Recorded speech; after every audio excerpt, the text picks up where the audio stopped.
Are you able to see the bigger picture? And can you zoom back to see what is going on the larger context of schemes? This looks like a painting of a very unhappy fish, but if you pull back, look how glorious. And then you realize that betta fish always have that kind of a frown. They really do. Betta fish look unhappy, but that's just how they are. And look how glorious. The bigger picture is glorious. Thanks to Kaylee, my daughter, who painted that. So children now growing up in this digital age know how to do this.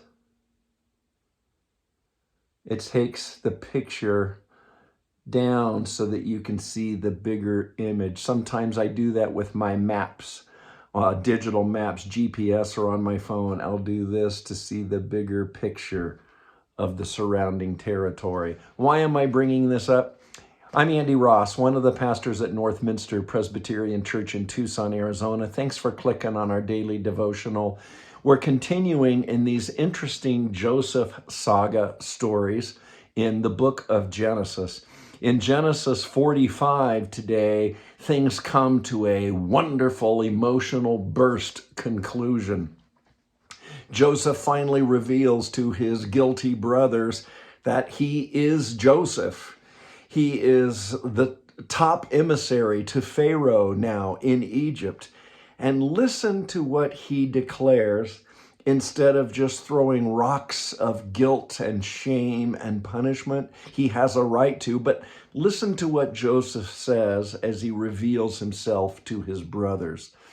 Come closer to me. I am Joseph, your brother, whom you sold into Egypt. But don't feel badly. Don't blame yourselves for selling me.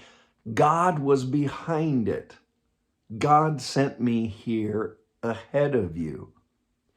It was to save lives that God sent me ahead of you. It's remarkable, and it's a story of astonishing grace, forgiveness. Joseph was blessed by God to see the bigger picture and not to only be focused on his own struggle, his own life torment, being thrown into prison, falsely accused. Instead of focusing on all those bad events, Joseph was able to see how God worked through all of those stories for the bigger picture of saving many, many lives in Egypt and in the Sinai Peninsula. It's a great story.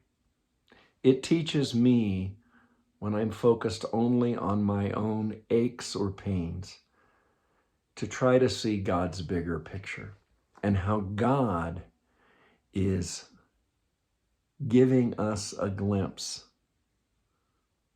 of the glory of his work in this world, even when it may not make sense.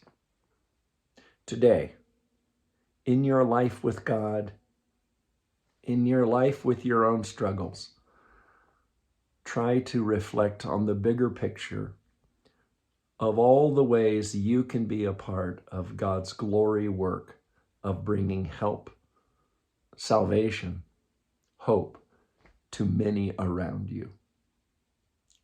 God bless you.